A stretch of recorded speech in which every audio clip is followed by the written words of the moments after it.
Minha esposa quis um relacionamento aberto para subir de cargo na empresa, mas não esperava que eu encontrasse alguém melhor. Meu nome é Rafael. Tenho 34 anos, e até pouco tempo atrás, eu acreditava que estava vivendo o casamento dos meus sonhos. Estava com a Júlia, 33, minha esposa há 3 anos, namorada há quase 9. Ela era o oposto de mim em quase tudo. Enquanto eu sempre fui mais introspectivo, metódico e calmo, ela era barulhenta, espontânea e apaixonadamente caótica. Nos conhecemos na faculdade de administração. Eu vivia enfiado nos livros. Ela era a rainha das rodas de conversa no pátio. O que mais me fascinava nela era a sua habilidade de iluminar qualquer ambiente. Quando Júlia entrava numa sala, era como se o lugar todo respirasse melhor. E mesmo sendo tão diferente de mim, ela me escolheu. Você me dá paz, Rafa. Ela dizia, sorrindo com aqueles olhos castanhos grandes e vivos. E por muitos anos, eu acreditei que isso bastava. Nosso primeiro beijo foi embaixo de um ponto de ônibus, numa chuva torrencial que nos pegou de surpresa saindo da aula. Estávamos rindo, molhados, tentando nos abrigar. Ela me olhou, pegou meu rosto entre as mãos e disse: Se eu não te beijar agora, vou me arrepender o resto da semana. Foi assim. Sem cerimônia, sem jogos, só verdade. Com o tempo, construímos planos juntos. Sonhávamos em abrir uma cafeteria, fazer mochilão pela Europa, adotar um Golden Retriever chamado Max. Eram sonhos bobos, mas que faziam sentido quando estávamos juntos. Ela sempre foi a mais impulsiva, e eu, o que segurava os pés dela no chão. A gente se completava.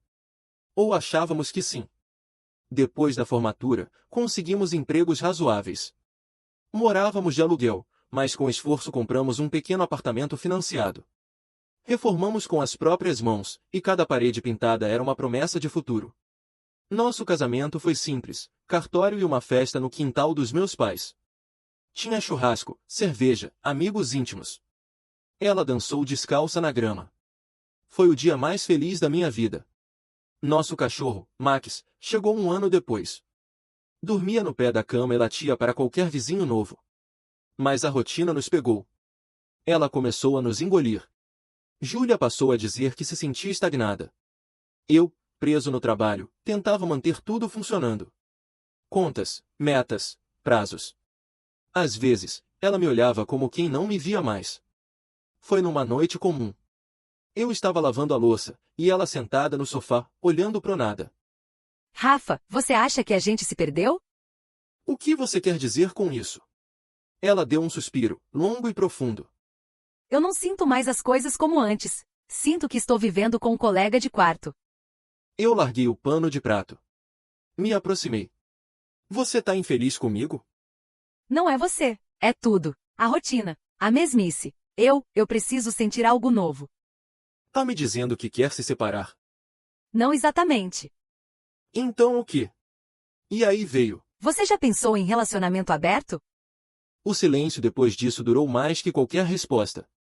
O chão pareceu abrir sob meus pés. Mas ela continuou. Eu amo você, mas também quero explorar e viver coisas. Não quero te perder. Só quero ser honesta. Honesta. Bonita palavra para embalar a faca. Fiquei em silêncio por alguns segundos, tentando assimilar o que Júlia tinha acabado de propor. Um relacionamento aberto, com 3 anos de casamento. Não era só um choque, era uma facada. Sempre fui o tipo de homem tradicional no amor, aquele que acredita em compromisso, em exclusividade. E ela sabia disso. Nos dias que se seguiram, minha cabeça virou um campo de guerra. Júlia tentou agir como se nada tivesse acontecido, mas o clima entre nós estava pesado.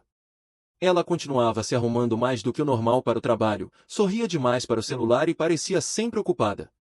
Toda vez que eu tentava conversar sobre o que estávamos vivendo, ela desviava o assunto ou fingia que estava tudo bem. Foi então que caiu a ficha. Mesmo que eu dissesse não, mesmo que eu me humilhasse implorando por fidelidade, no fundo, eu sabia que ela já tinha alguém em mente. A maneira como ela falava sobre a ideia, como se fosse algo libertador, como se estivesse apenas me convidando para algo que já havia decidido, deixava tudo claro: se eu não aceitasse, ela trairia de qualquer forma. Talvez já estivesse traindo. Demorei alguns dias para responder. Foi um dos períodos mais confusos da minha vida. Tentei pensar racionalmente, mas tudo o que eu sentia era dor. No fim, me convenci de uma coisa: se ela queria liberdade, que tivesse. Eu aceitaria, mas não como ela imaginava. Eu não seria o palhaço da história. Se ela ia jogar esse jogo, então eu aprenderia as regras, e jogaria melhor. Olhei nos olhos dela numa noite qualquer, com um sorriso amargo e disse: Tá bom, Júlia. Vamos tentar esse relacionamento aberto. Eu aceitei. Não por querer, mas por medo de perdê-la. Acordamos regras. Nomes, lugares, tudo às claras. Sem envolvimento emocional. Só experiências. Ela floresceu. Nova maquiagem, roupas ousadas, risadas no celular. Começou a sair mais. Voltava à tarde. Às vezes, dormia fora. Dizia que precisava disso para se reencontrar. E eu acabei me tornando um espectador da minha própria vida. Ela me contava sobre esse cara chamado Davi, não porque eu queria saber, e sim para jogar na minha cara que ela estava se divertindo. Lembro de uma madrugada em que a esperei na sala. Ela entrou às 3 horas, cheirando a perfume amadeirado, rindo sozinha. Você tá acordado? Ela perguntou. Tô. Você foi ver o Davi de novo? Ela hesitou. Depois assentiu. É só diversão, Rafa. Você sabe. Naquela noite, chorei abraçado ao Max. Nunca me senti tão sozinho com alguém ao meu lado. Um dia, me olhei no espelho e não me reconheci. Olheiras fundas, barriga saliente, ombros caídos. Fui até a cozinha, peguei um papel e escrevi. Você merece alguém que te escolha todos os dias. Colei no espelho. E comecei. Entrei na academia. Fui mal no começo. Dores, vergonha, insegurança. Mas voltei no dia seguinte. E no outro. Troquei a alimentação. Cortei álcool. Dormi melhor. Fiz terapia. Voltei a respirar. Conheci gente nova. Fiz amizades reais. Redescobri minha autoestima. Postei um antes e depois no Instagram. Muitos comentários positivos, aquilo me deixou extremamente feliz. Foi então que, em uma tarde chuvosa de sexta-feira, decidi sair de casa. Peguei meu carro e dirigi sem destino, apenas para limpar a mente. Acabei parando num café pequeno e acolhedor, o tipo de lugar que costumávamos frequentar na adolescência. Entrei, pedi um café forte, sentei perto da janela e fiquei ali, olhando as gotas escorrendo no vidro, tentando entender em que momento tudo tinha desandado. Rafael. Olhei para o lado e, por um segundo, achei que estava sonhando. Era ela. Clara. Ela tinha o mesmo sorriso de menina, os olhos castanhos intensos e uma presença serena que me fez esquecer do mundo por um instante. Clara tinha sido minha paixão de infância, meu primeiro beijo, minha melhor amiga nos verões da adolescência. Perdemos o contato quando ela se mudou com a família para outro estado, e, por anos, nunca mais a vi. Meu Deus! Clara? Rimos como velhos amigos que se reencontram depois de muito tempo, porque era exatamente isso que éramos. Conversamos por horas, como se os anos nunca tivessem passado. Ela estava de volta à cidade depois de um divórcio difícil e agora trabalhava como terapeuta ocupacional numa clínica próxima. Não sei se foi o conforto da presença dela, ou o fato de que eu já não aguentava mais guardar tudo para mim, mas eu desabei. Contei tudo. Sobre Júlia, o pedido absurdo de um relacionamento aberto, o comportamento dela, a sensação de traição constante mesmo com permissão, e como eu me sentia completamente apagado. Clara me ouviu com atenção, sem me interromper. Quando terminei, ela segurou minha mão e disse: Rafa, isso não é amor. Isso é controle. Manipulação emocional disfarçada de liberdade. Você não está sendo amado, está sendo usado. Aquelas palavras me atingiram como um soco no estômago. Mas também me trouxeram alívio. Pela primeira vez em muito tempo, me senti compreendido, visto. Nos dias seguintes, Clara e eu voltamos a nos falar. Começamos com mensagens, depois ligações, até que ela me convidou para um passeio no parque. Conversamos sobre tudo, nossas vidas, nossos fracassos, nossos sonhos perdidos. Descobrimos que ainda tínhamos muito em comum, inclusive as cicatrizes. Com o tempo, os encontros viraram rotina. E da amizade, floresceu algo mais, algo real. Clara nunca me pressionou, nunca me exigiu nada. Mas cada gesto dela me curava um pouco mais da dor que Júlia havia deixado. Quando nos beijamos pela primeira vez, senti algo que não sentia há anos, senti a paz. Não era paixão desesperada, não era carência. Era conexão. Era carinho. Era verdade. E naquele momento, percebi que enquanto Júlia jogava jogos de poder, Clara me oferecia liberdade.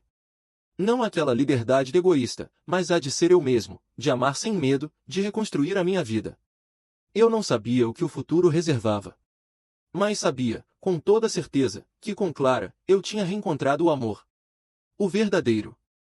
A gente começou a se encontrar mais, tomar café, sair para caminhar e, sem perceber, eu comecei a sorrir de novo. E com isso, comecei a me afastar de Júlia, sem querer, só, naturalmente. Comecei a passar mais tempo no celular, sim.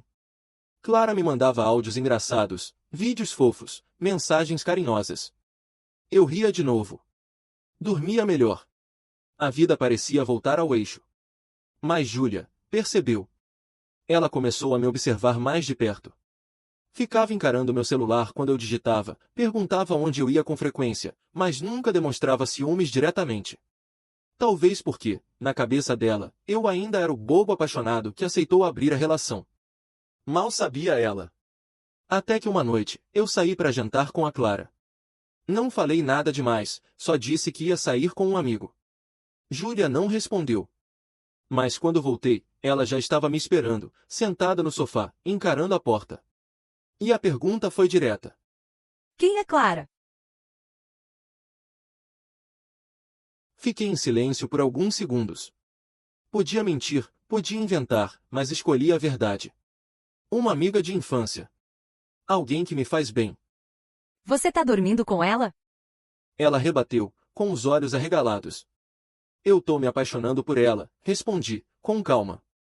A expressão dela mudou completamente. Foi como se o chão tivesse sumido. Ela começou a rir nervosamente e andar de um lado pro outro. Você tá me traindo? É isso? Júlia, você quis um relacionamento aberto. Mas não era pra você se apaixonar. Ela gritou. Foi aí que eu entendi tudo. Ela nunca quis liberdade para nós dois. Ela queria liberdade para ela. Ela achava que eu ia ficar ali, sentado, aceitando tudo calado. Só que não. O que ela nunca imaginou é que, nessa de abrir o relacionamento para tentar impressionar um cara com cargo alto, ela mesma abriu a porta que me libertou dela. E o pior para ela? Foi descobrir que eu estava com alguém que ela não poderia competir. Porque Clara não era só bonita, ela era verdadeira. E eu nunca precisei fingir com ela. Na mesma noite, Júlia surtou. Me acusou de tudo, disse que eu era cruel, que ela tinha cometido um erro. Mas já era tarde demais. Ela achava que ia me manter sob controle. Mas eu não iria mais permitir. Depois daquela noite em que tudo veio à tona, as coisas desandaram de vez. Júlia tentou voltar atrás, chorou, gritou, implorou. Disse que não era aquilo que ela queria, que tinha se confundido, que o tal cara por quem ela se interessou já nem dava mais bola para ela. O que ela não sabia, e o que eu fiz questão de não dizer, é que eu já não sentia mais nada por ela. Nos dias seguintes, a situação ficou tensa. Ainda estávamos morando sob o mesmo teto, mas éramos completos estranhos. Ela andava pela casa como um fantasma, sempre com os olhos vermelhos de tanto chorar, mas não dizia uma palavra. Às vezes, batia na minha porta pedindo para conversar, tentando justificar o injustificável. Rafael, por favor, eu só queria tentar algo novo. Mas eu te amo. Você sabe que eu te amo. Aquilo com o Davi foi só uma fase. Ah, sim. O tal Davi. O superior dela. O cara por quem ela abriu mão do nosso casamento só para tentar impressionar. Ela queria subir na carreira, se aproximar da chefia, mostrar que era moderna, descolada, ousada. E achava que abrir o relacionamento era o preço a pagar.